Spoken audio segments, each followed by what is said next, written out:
And we're glad you're there working, Joni.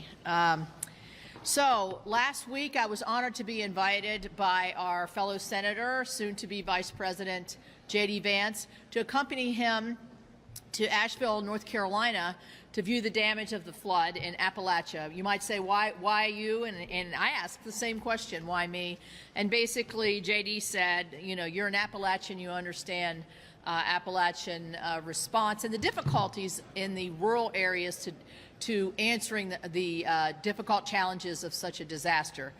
Well, we went to the Fairview Volunteer Fire Department where we met with the family of Battalion Chief Tony Garrison. Tony Garrison left his home because he knew there were people in distress, and it was amazing the way everybody was so isolated down there because of the hills. But he and his nephew and his son went to rescue some folks they knew were in distress, and Mr. Garrison and his nephew lost their lives, and their son lived.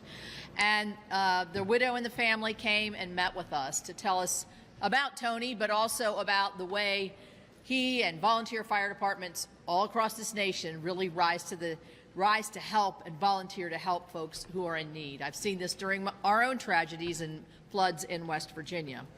But one of the frustrating things that Senator Vance, soon-to-be Vice President Vance, called attention to, that I think is something I'd like to call out again, and that is to ask President Biden and the FEMA officials to grant the waivers on the direct housing dollars. What they're doing is there's people, the day we were there it was 28 degrees.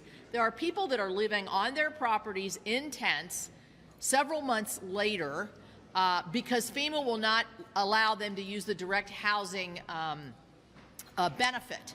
And all the president has to do, and there's precedent for it, it's been done in the past, to get folks into a comfortable home while they're waiting, temporary home while they're waiting for more permanent housing, is for the president to issue this waiver through FEMA. So I'm imploring them and him to do this. There are numerous people that are living in unsafe conditions. The hotel rooms are full, and people cannot live an hour and 2 hours away because they're still working, they have families, and they need to be close by as they're protecting their property. So I also want to say that J.D. Vance was incredible talking to the Samaritan's Purse people that we talked to, but also the volunteer firefighters and the professional EMTs that were part of the rescue crews. Our hearts go out to them.